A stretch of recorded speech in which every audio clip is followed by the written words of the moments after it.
bodies, while the laser retroreflector array shall be a passive location indicator for future spacecraft equipped with laser altimeter. The propulsion module has not been left behind, and an experimental shape payload has been added to it as a value addition. It will help in understanding the nature and characteristics of water-rich planets and will also aid in the future study of potentially habitable exoplanets. We are minutes away from the start of powered descent. The entire powered descent shall be carried out by the onboard autonomous landing sequencer or ALS, which is a series of instructions preloaded to the lander module. These instructions include the commands to be executed, data to be collected and analyzed, and decisions to be made and executed autonomously throughout the powered descent.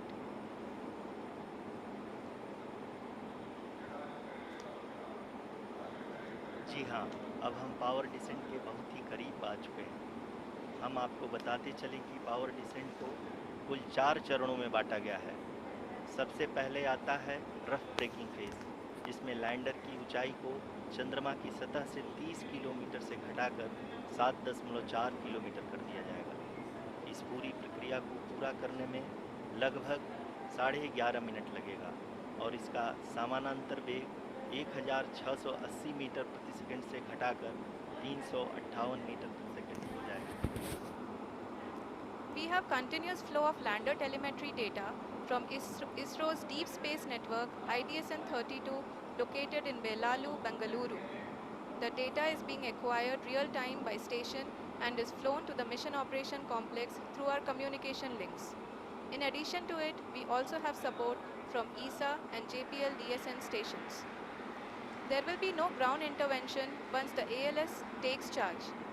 The preparation for today's event had started 48 hours before, wherein various pre-selections and uplinking of parameters for the autonomous landing sequence were carried out. The whole descent is divided into 4 phases: the rough braking phase, the attitude hold phase, fine braking phase, and the local navigation phase or the terminal descent phase.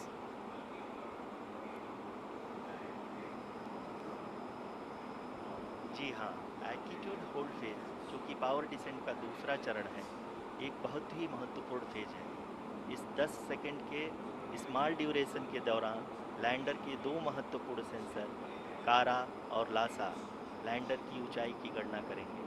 इस phase के पूरा होते ही lander चंद्रमा के सतह से कुल 6.8 kilometre की ऊंचाई पर होगा।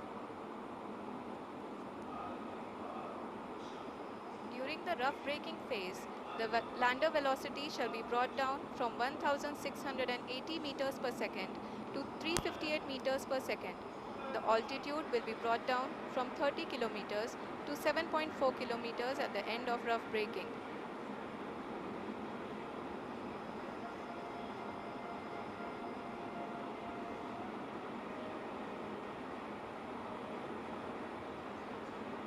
Currently, we can see the scientists are analyzing the lander data.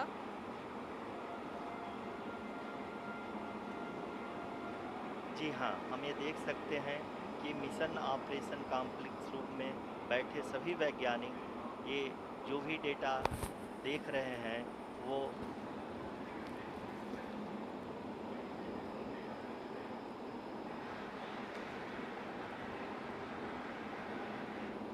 Power descent की यह शुरुआत हम कह सकते हैं कि बहुत ही सटीक और सधी हुई है, जिसमें लैंडर अपने वेगमान को अनुमानित तरीके से घटा रहा है।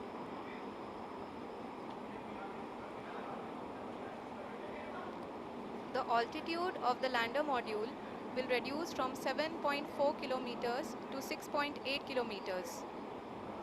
During the next phase, which is going to be the attitude hold phase, we can currently see that the altitude of the lander module is nearly 31 kilometers.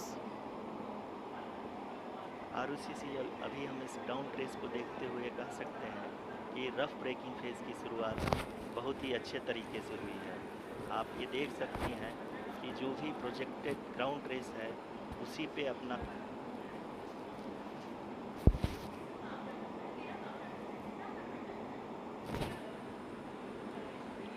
Yes, we are privileged to have with us Honorable Prime Minister of India, Shri Narendra Modi ji, who has joined us from South Africa's Johannesburg to encourage us.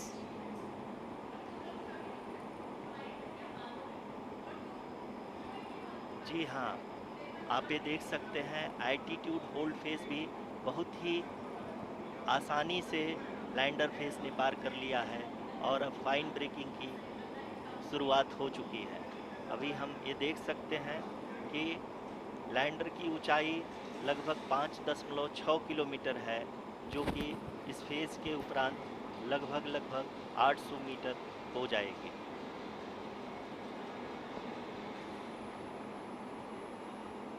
We can hear from the mission operations team that the sensors are performing nominally, and we are currently in the midst of the we are in the vertical descent phase 1. The altitude is being brought down from 800 meters, and we are nearing and approaching the lunar surface. जी, आप अपने screen पे देख सकते हैं कि lander का height लगातार कम होता जा रहा है। इस समय हम लैंडिंग साइट के जस्ट ऊपर हैं और इस समय इसकी ऊंचाई लगभग 600 मीटर के आसपास है। इस फेज के दौरान लगभग 150 मीटर के ऊंचाई पे पहुंचने के बाद लैंडर अगेन लगभग 20 से 22 सेकंड के लिए हॉवरिंग करेगा।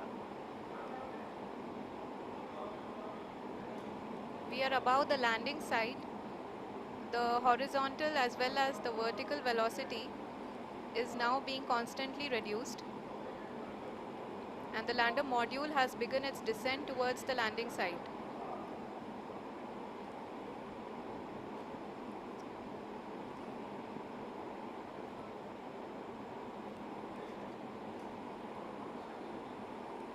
जी हाँ, आप अपने स्क्रीन पे देख सकते हैं ये जो पथ निर्धारित किया गया है, लैंडर पूरी तरह से उसी को ही फॉलो कर रहा है।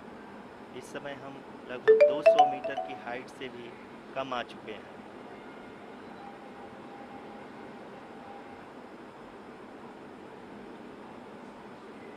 अब हम ये देख सकते हैं कि हम लगभग 150 मीटर की ऊंचाई पे हैं चंद्रमा के सतह से।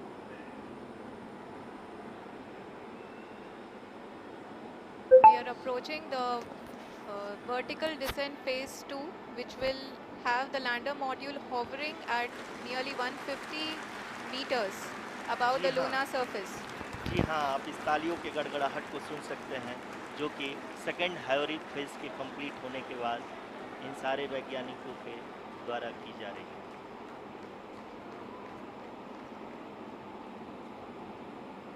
जी हाँ, आप अगर फिर से ध्यान से देखें तो एल्टीट्यूड पुनः कम होता जा रहा है।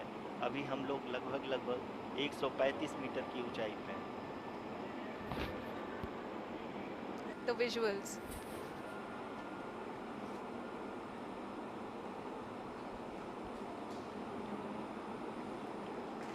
जी हाँ, आप अपनी स्क्रीन पे देख सकते हैं कि हम lander module People are applauding. Let lander us all module wait to hear from the Secretary Department of Space and Chairman ISRO, Shri S. Somnath. Lander module पूरी तरह से सेफली और सॉफ्टली चंद्रमा के सतह पे लैंड हो चुका है। ये हम लोगों के लिए बहुत ही गर्व की बात है। हिंदी में एक कहावत है कि चंदा मामा दूर के, लेकिन अब हम ये कह सकते हैं कि चंदा मामा अपने घर के। बहुत ही उम्दा. The hard work of the entire ISRO community has come to fruition.